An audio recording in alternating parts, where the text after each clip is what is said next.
Hello, hello. How are you today? This is Mindy Stern speaking from Healthy Finances, and I am so glad that you came today to my training on how do you pay for unexpected expenses? Big, huge question. Over the last few weeks, quite a few clients have contacted me asking me, okay, Mindy, some great big expense just came up, and how do I pay for it? One client needed to do a root canal.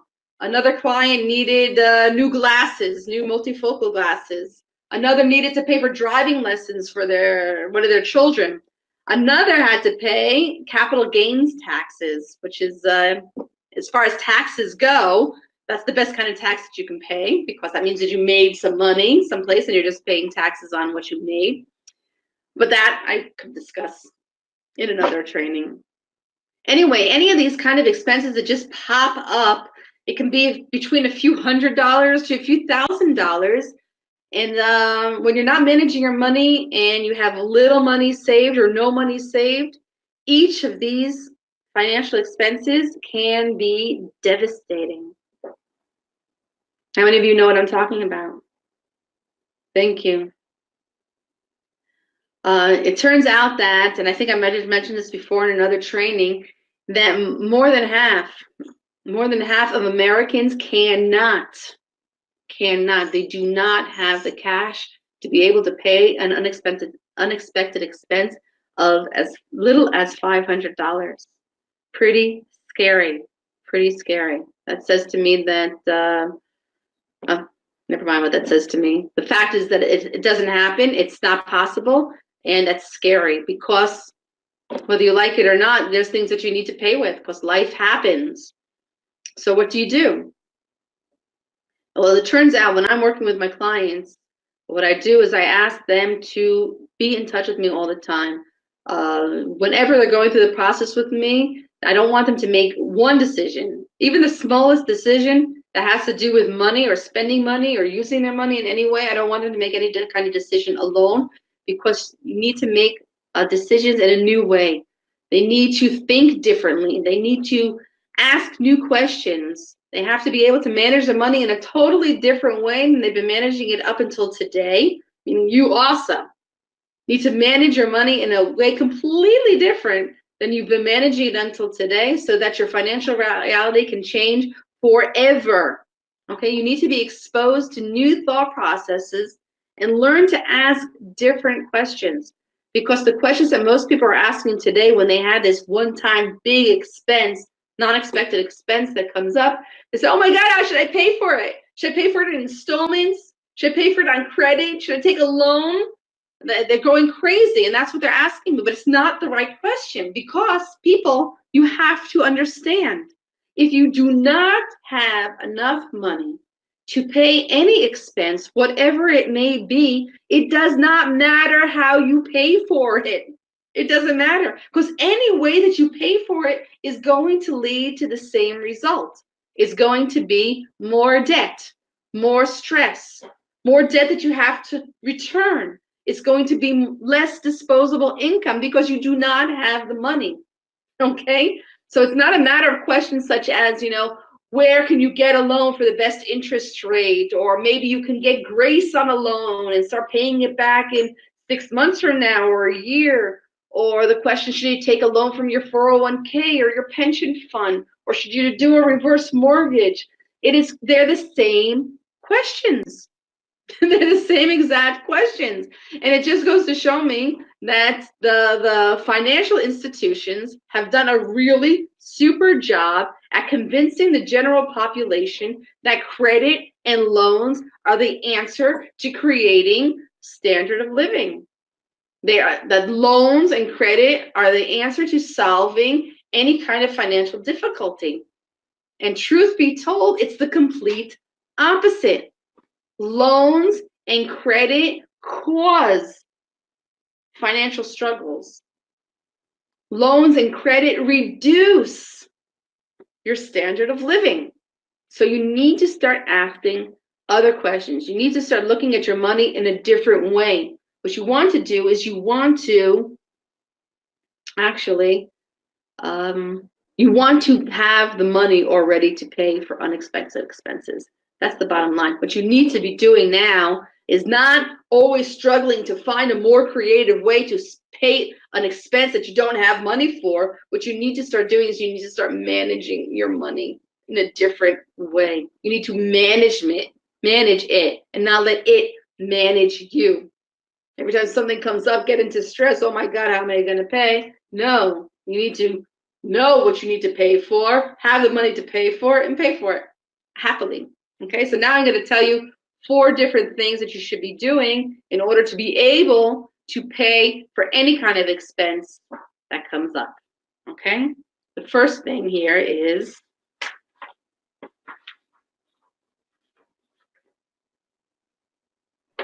forecast all expenses. That's it, forecast. There is no such thing, believe it or not, there is no such thing as an unexpected expense. It just doesn't happen because things are repetitive. Things return on themselves. Things happen in cycles. You know, you bought something once, you're probably going to buy it again. You fixed something once, you're probably going to fix it or something else again. And that's what happens all the time. Our lives work in cycles. There's really no such thing as an unexpected expense. So how do you then know and forecast what your expenses are going to be? The best way to do it is just look in the past. What did you buy in the past? You know, did you buy a car? Did you buy a refrigerator? Did you refurbish your house? Did you paint your house? Did you buy toys for your kids? Did you go to the dentist? Did you buy glasses? Have you gone on vacation someplace? Do your kids go to school? Have you gone to the doctor before? You know, have you fixed your car before? Have you changed a tire before? Have you bought medication before? I hope not a lot, but most people have. Have you gotten your hair cut before? Have you been invited to a wedding, a bar mitzvah before? You know, a circumcision? Have you done these things? If you have done it in the past, most likely you are going to do it again in the future. So the first thing I want you to do is to forecast, to know what your expenses are. How often do you change your glasses?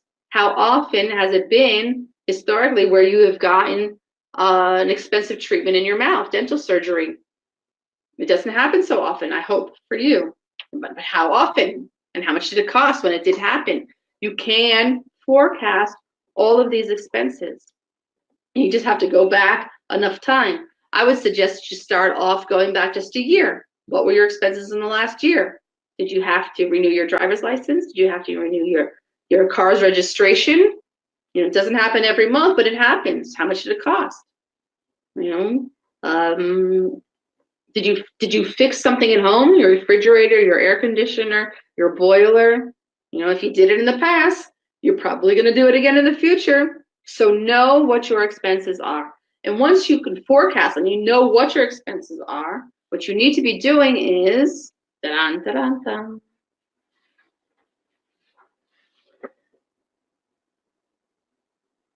have a monthly savings in order to be able to pay them. Now, what's a monthly savings? It is not just a savings account that, okay, you put $100, $200, $300 away for what people call a rainy day. Although I don't think you should be saving for a rainy day. I think you should be saving for great adventures instead. But that's another training, okay? Now, for now, what I was talking about monthly savings is this. You need to be saving the relative amount of money each month so that when an expense does come up, that you have the cash ready. That's it. So let's say we'll talk about some of the examples that I gave from the people that came up this week, my clients. She had dental surgery for 3,000 shekels. So I asked her, okay, when was the last time you or your husband or your children, you had dental surgery? You had a big, expensive dental treatment. So she told me it was about 3 years ago. So I said, okay, so it's $3,000 divided by, it's 36 months. Okay. And that's the amount of money you should be saving every month in your budget for the next time you have dental surgery. So the money will be available for you. And this way, each month you save a little bit of money. You won't feel it so much in your monthly budget, but you'll have the cash ready and available when the expense comes in the future, when you need to Pay your registration, your car registration. Okay, you pay your car registration once a year, so it's 12 months. Divide the expense by 12, and every month, save the relative amount. So that when you get to the month that you need to renew your car registration, you have the cash ready and available. It's as easy as that.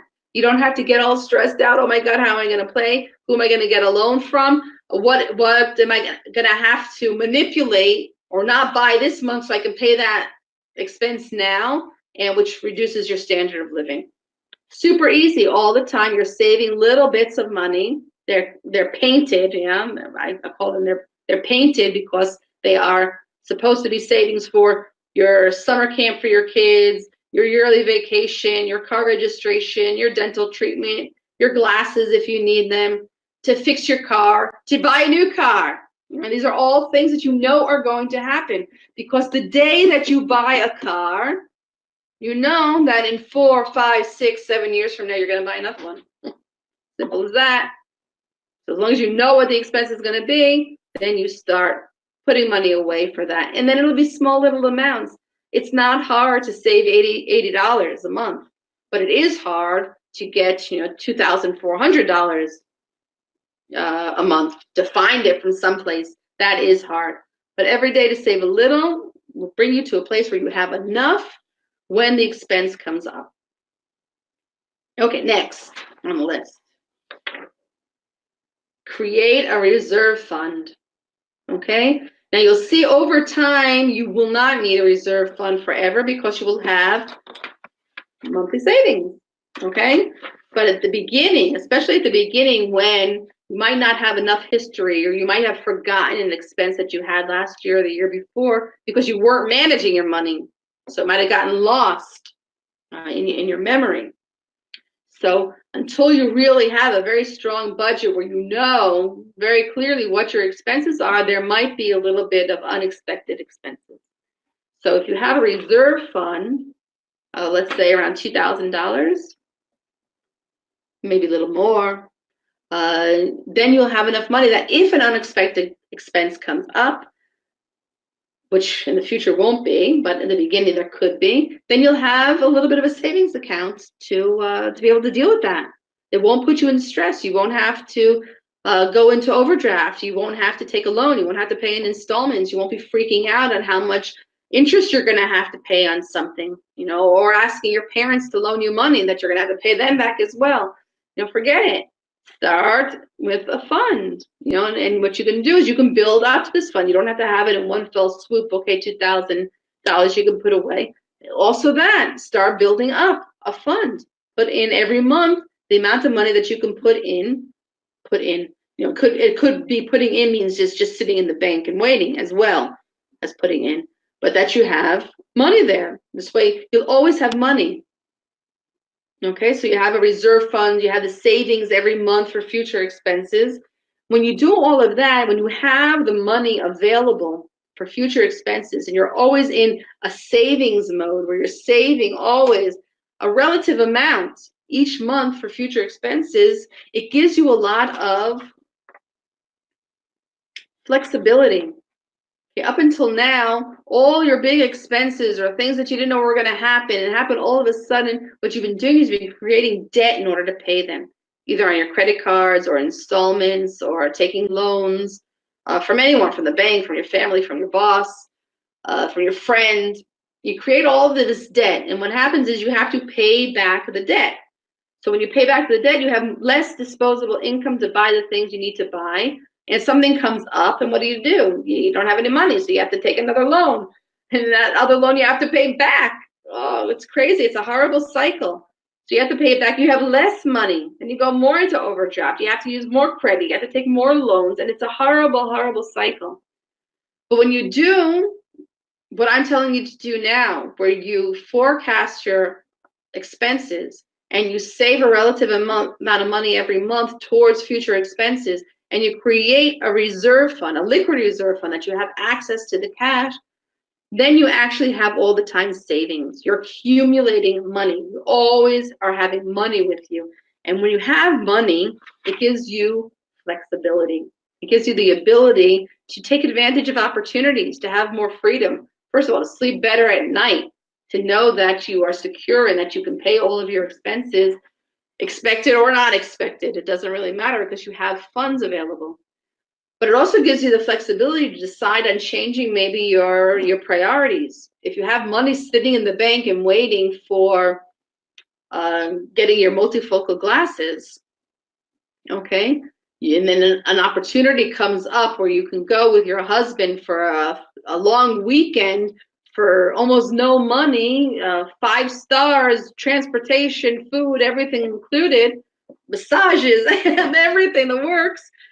And if you are in the loans, the loan being your solution on how do I pay, technically, how do I pay being your question, you wouldn't have enough money to do that. So you'd either have to say, no, I can't do it, or you take another loan, reduce your disposable income, and have less money to pay for your daily expenses, and have to take another loan and go into overdraft, and the cycle goes on. But instead of that, if you were saving money, you could say, okay, you know what? I'm going to use this money now because this is a great deal and I deserve to have time with my partner on a vacation. I'm going to use that money now and I can buy the multifocals 3 months after the time I planned to do it originally. No big deal.